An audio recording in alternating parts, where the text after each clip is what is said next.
Hello, welcome to the Cricketers Playbook podcast. I'm your host, Tim Williams. We're here to recap the week that was in the world of cricket with the IPL heating up, including Mitchy Marsh rediscovering some form and the English county season kicking off. It started with a triple ton to Tommy Banton, and Aussie Fergus O'Neill is firing with the ball in hand. Here to talk through all that with us, as always, Cricket Australia commentator Max Bryden. Maxie, how are you, mate? I'm well, Timothy. How are you? I'm fantastic. No one ever asks you, do they? No one ever does. The host always gets shunned when it comes to how he is. But yeah, no, I appreciate it. Thank you, mate. You're welcome. Also with us today, as always, the man with the best stats in sport, random stats guy, Rando. How are you? Mate, it's been quick fire in the English county season, not warming into it. Tommy Banton's just setting it alight from the get-go, and as you mentioned, some Aussie flair as well with Fergus O'Neill, but also some good stats from the IPL coming through as well. Mitchy Marsh back in form, how good? Yeah, it's all happening. You'd be relishing all this going on, mate. The IPL, the cricket, all the footy codes. You're a busy man at the moment, Rando. Very busy, but rather be busy than bored. That's it, mate. Good attitude. On today's show, guys, the IPL insights. We're going to look at Mitchy Marsh finding some form, as mentioned. What's at stake for the Aussie all-round in the twilight of his career? What's he got to prove over here and what's he got to achieve? The English county season begins, as we mentioned. So we're going to be previewing all the Aussies there. A lot of the big, strong Aussie contingent there this year. Cam Green's there, Beau Webster. Tons of Aussies. What's on at stake for them with the World Test Championship final looming. Also, Tommy Banton's 371, where that ranks among the highest county scores of all time. Australia's top 30 contracted players has been announced as well. Constas, Kuhneman, the big winners in that one. Connolly, Fraser, McGurk, a couple of the bigger losers in those new contracts. But boys, let's kick it off with Aussies in the IPL. And the big one this week to stand out. We spoke about Mitch Starc last week, but Maxie Mitchell Marsh won the AB medal not last year, the year before, and he sort of fell off the face of things after being dropped early in the Aussie summer.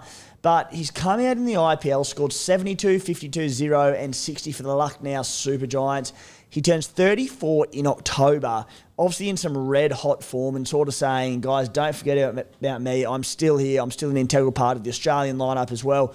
What's at stake for Mitchy Marsh moving forward? Yeah, the big bison. He's doing really well. But I think there's plenty at stake. And I think that you've only got to really look ahead at the international calendar to see that as a 34-year-old, he's got to go good for at least another 12 months for him to really sort of cement his legacy, but also really help Australia out. I say 12 months because that's when the next T20 World Cup is. 2026 is the year.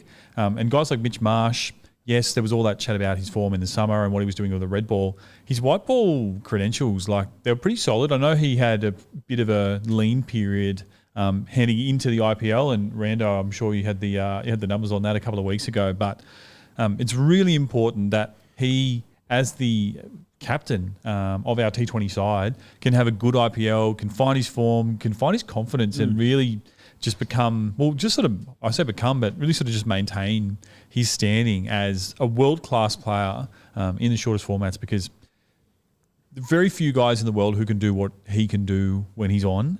He's so big and powerful that he can really take down any bowler in any condition, as evidenced by what he's done so far in the tournament. So plenty at stake, and so far so good for the big bice. That's it, mate. So much on the line for Mitchy Marsh. He sort of tries to stay in and around that Australian setup over the next sort of 12 to 18 months. Rando, what about you, mate? How do you see Mitchy Marsh and the importance of this IPL campaign for him? Yeah, it's brilliant. I mean, he's opening the batting there for the Lucknow Super Giants.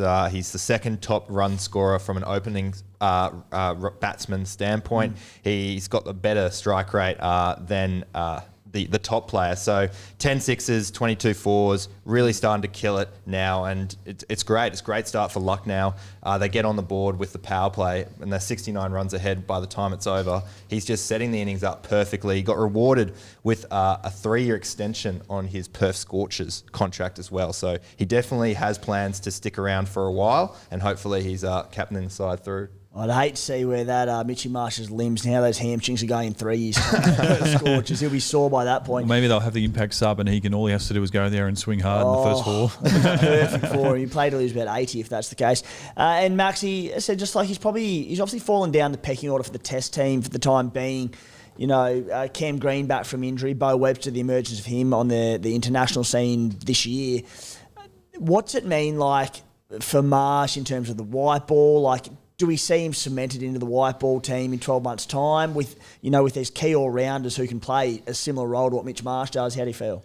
Yeah, look, it's interesting because I feel he's probably at an age where potentially his one-day cricket's going to be put to the side just for a bit more of a focus on T20.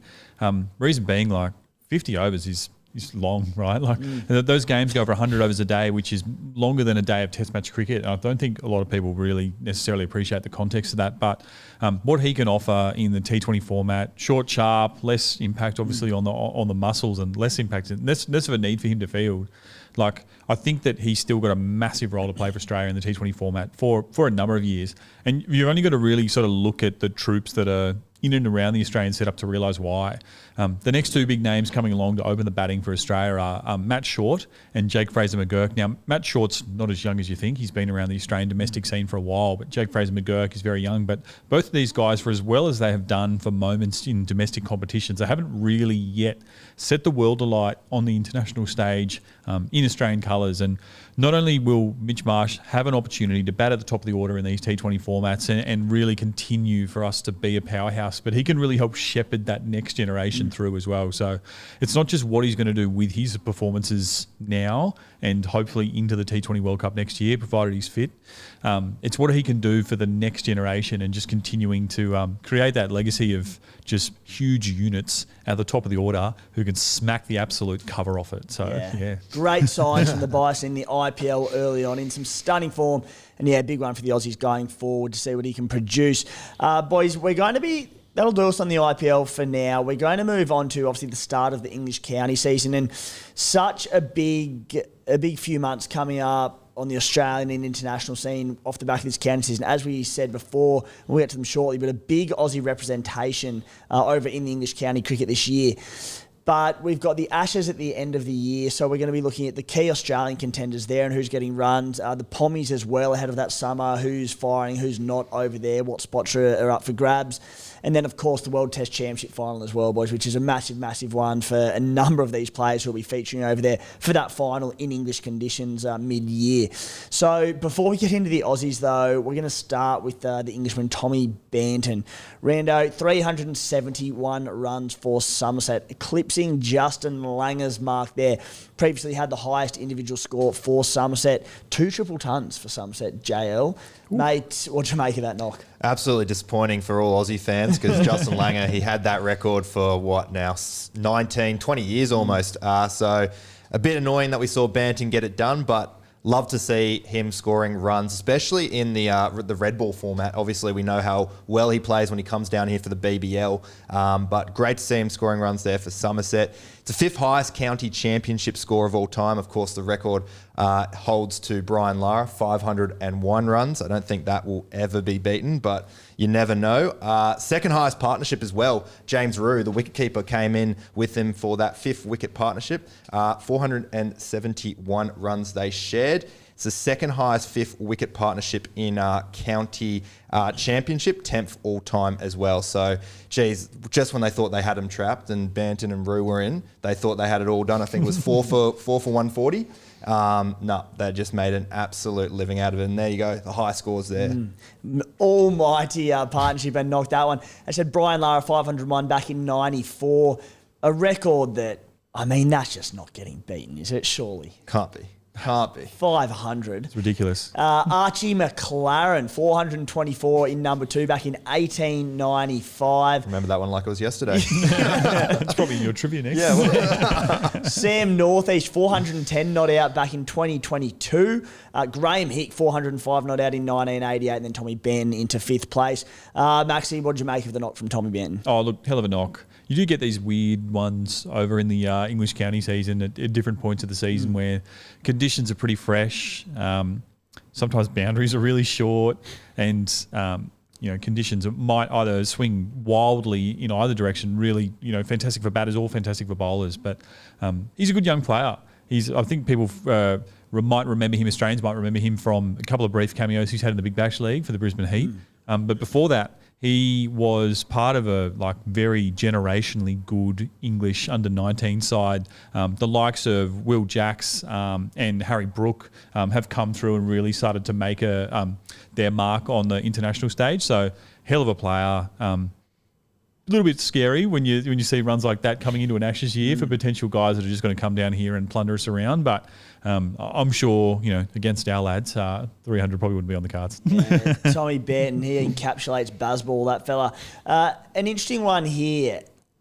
I don't know if you'd call him a former Aussie, just a dual citizen. I don't know what it is exactly, but a fan favourite in Australian cricket over the years, certainly obviously at domestic level, but Dan Worrell, plying his trade over in the UK, Maxi, and he's firing over there. He's making some waves, which has got a few interesting conversations happening. Yeah, absolutely. Look, he's kind of one of the first guys, I guess, on our Ashes watch that we're really interested in keeping an eye on this year.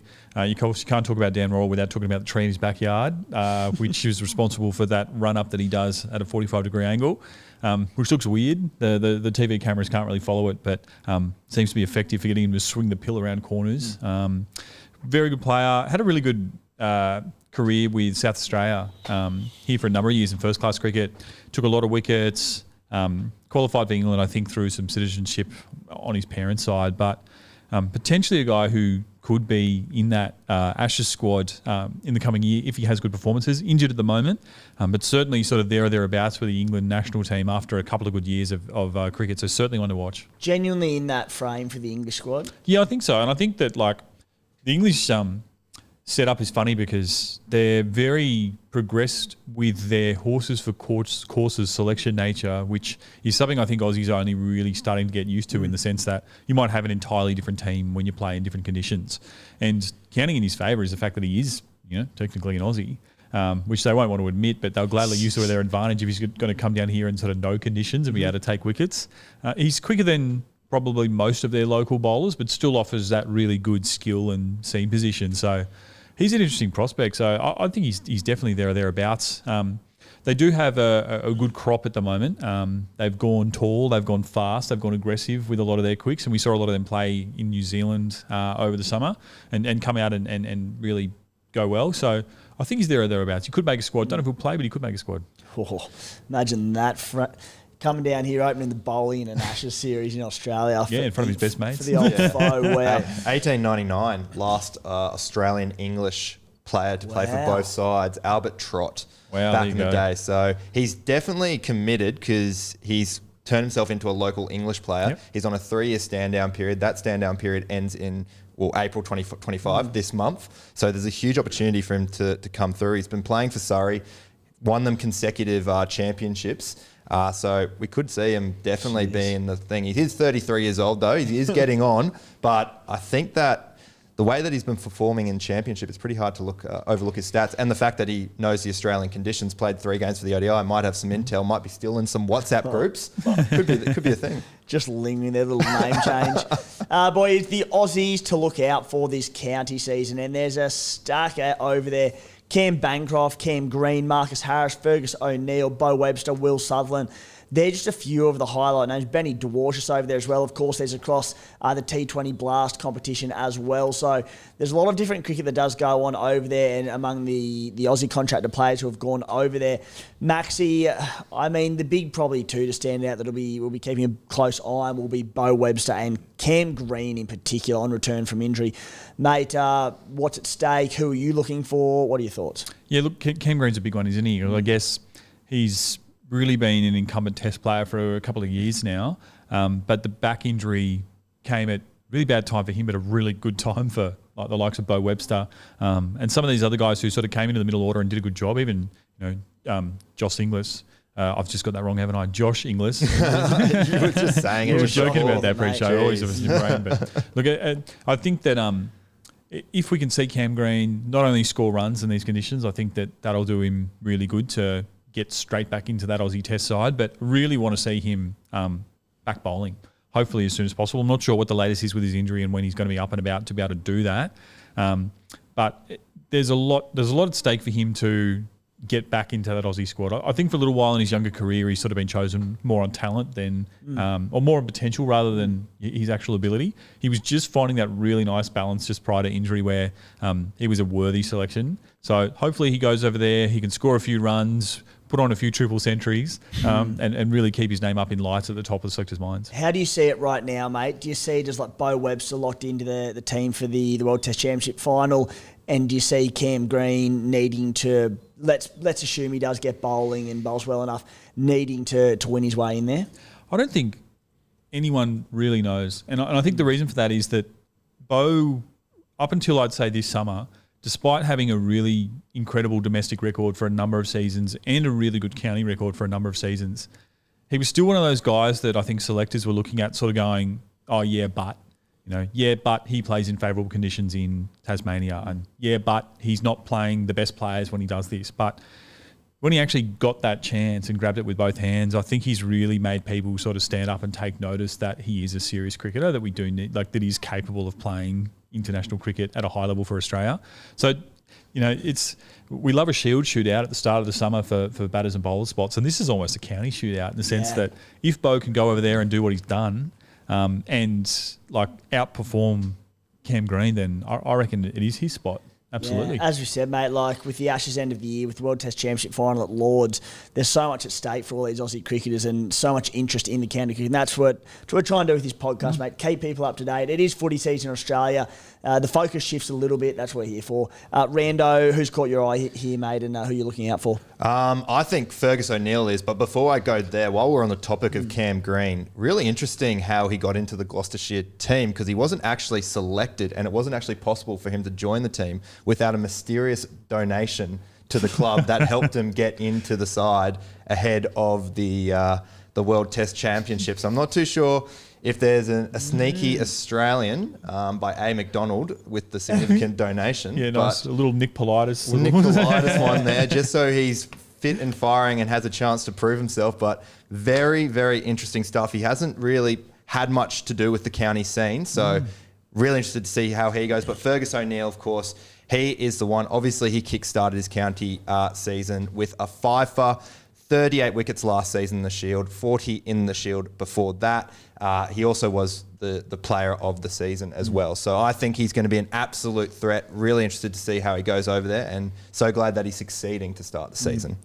How do you see Fergus O'Neill? Max, you know you're a big fan of him, what he's produced. Is he someone who could be sort of knocking the selection door down? Obviously, the Australian, the pace quartet, it's pretty locked in, as it is, and Scotty Boland's sort of there in reserve or potentially finds his way into that as well the back end of the year. But is he someone who will press his case leading into maybe not the World Test Championship final, but certainly heading into the Ashes at the back end of the year as a reserve, obviously? Yeah, I think so. Look, and the only, every single conversation about Fergus O'Neill's capabilities at the next level is all going to come down to pace and airspeed and what he's actually what he's going to be able to do to the best batters in the world, not the best batters in Australia. He's shown for a couple of seasons now that he's more than capable of knocking over quality batsmen in domestic cricket in Australia. I've got no doubt that he's going to be a huge success in this county season as well, because he's a swing bowler and he's going to be really naturally suited to dominating these conditions. Does he have what it takes for the next step up? I'm not sure yet. And I think that maybe if he can do it for another season or two, he'll show that. If he can add a little bit of pace potentially. But I do have the feeling, unfortunately, for Fergus, he's probably going to be in that Michael Nisa type career, where he's going to be close and there and thereabouts for a while.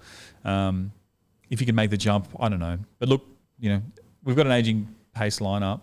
We could have 4 guys retire in the next 4 years, so there are going to be opportunities. And yeah, he's a very good cricketer. That next window will open up pretty quickly, I think, as these blokes get on in age and.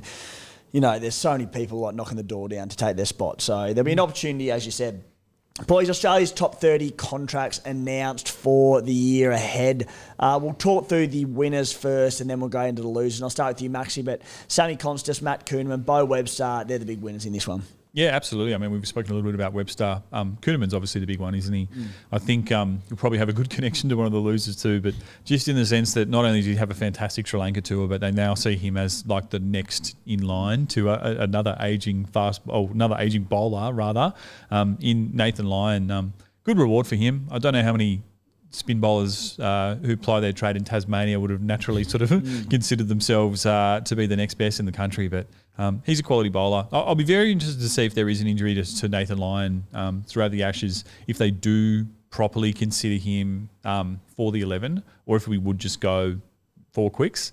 and potentially have Marsh or even big bad Beau turning to his offies if we do need a few overs of spin. But, he's a good bowler. He deserves it after what he did in Sri Lanka. So, yeah, well done, Matt Kuhnemann. Shout out to the great Xavier Doherty, Tasmanian The spin. X-Man. X-Man. Another one of your favourites. Paved the way. Oh, absolutely. Calling him a spinner is probably a little bit generous because I don't know if he actually turned one. But Trailblazer, even if he didn't turn it on the way there. Rando, who stood out for you, mate?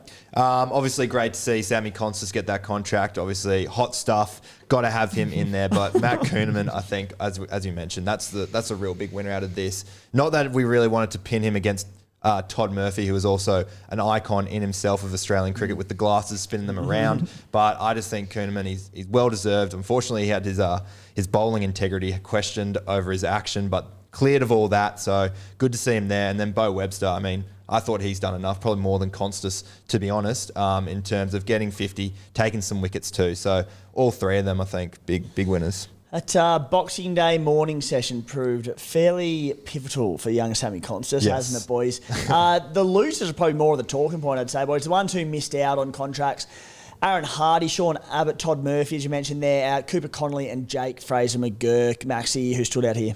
Yeah, look, it's tough, right? Because some of these guys are dropping off because they weren't necessarily originally contracted last year, but they were upgraded because they played the right amount of games. And that can absolutely happen again for particularly the likes of Cooper Connolly and potentially Jake Fraser McGurk if he can find his hands again, which seem to have deserted him.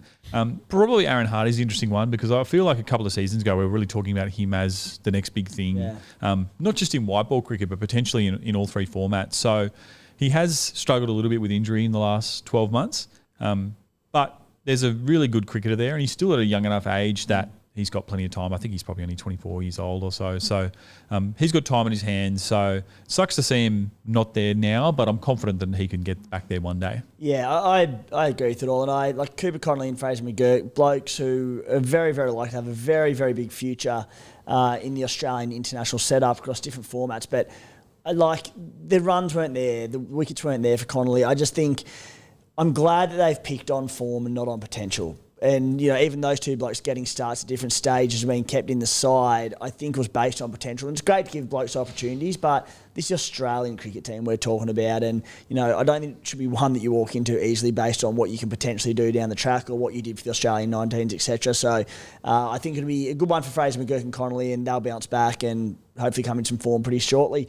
Rando, what did you make of it? I was a bit disappointed for Shawnee Abbott. I thought he's been playing really well recently. Took a couple of wickets there in Sri Lanka, 3 for and a 1 for.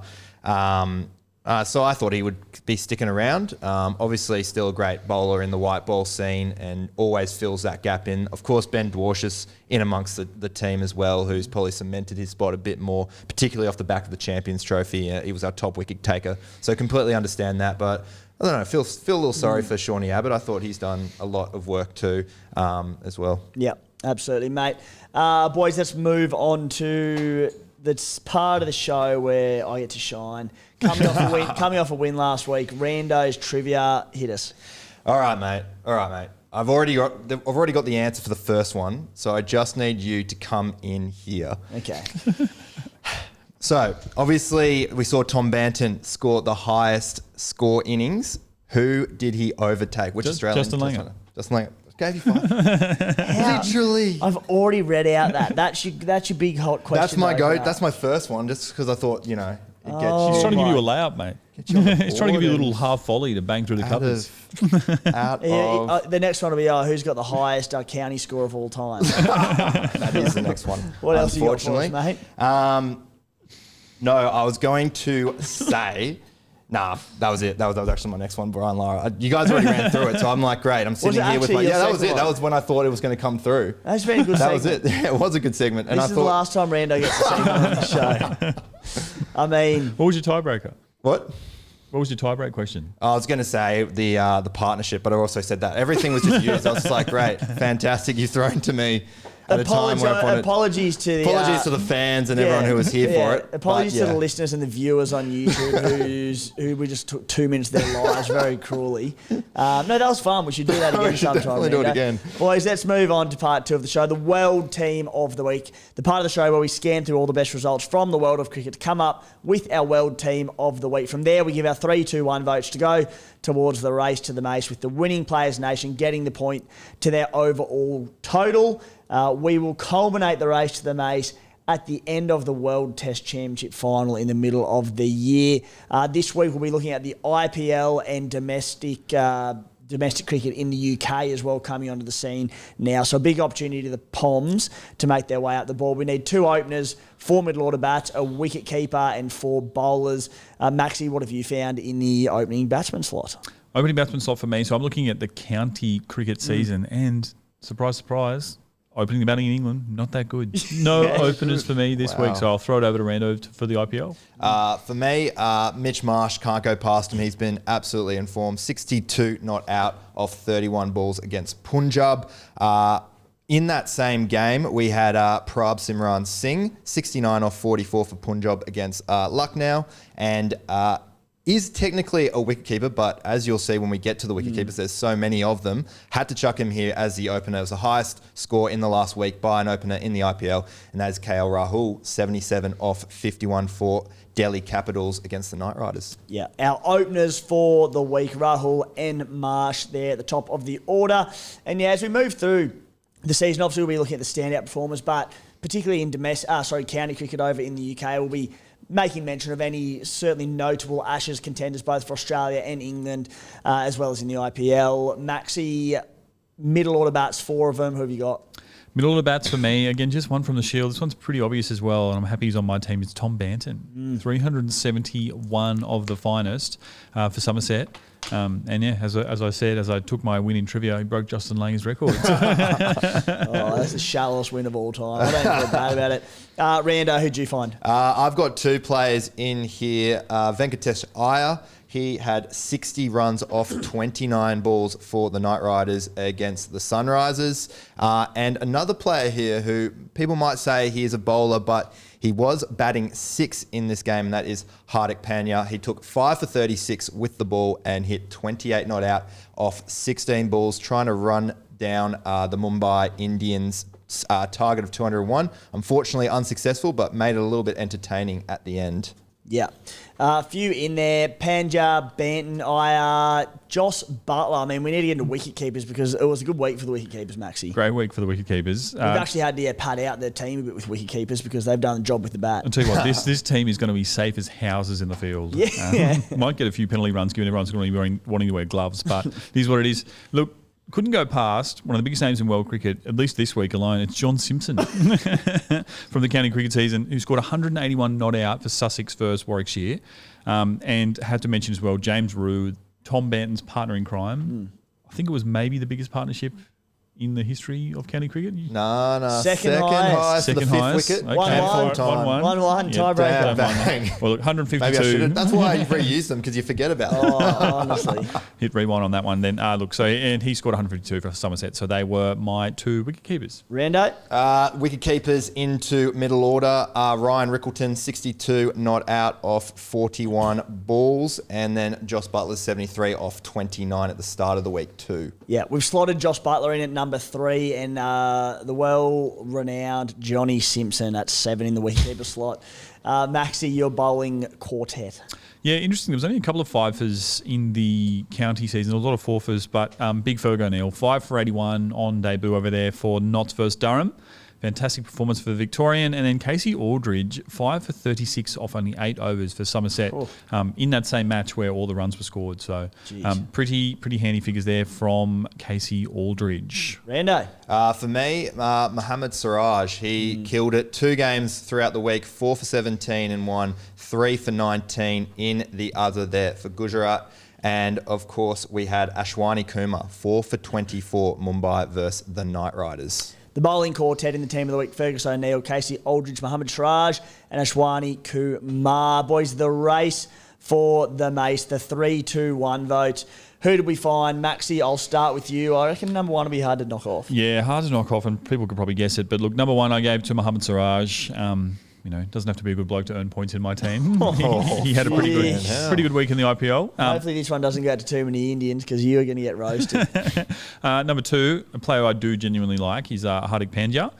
Does it all, bat and ball, 2 points in my side. And then number one, Tom Banton. You score 371 runs, you're going to get the player of the week from me. Rando? For me, a bit more Aussie biased in here. Mitch Marsh, for one, I think, obviously just this week alone, he hit that 60, but he's been going real well, so that definitely influenced that. Fergus O'Neill, on debut, as you mentioned, Maxi, can't go past his figures. And of course, if this guy isn't 3 on your list, Timbo, then I don't know who would be. Tom Banton, 371.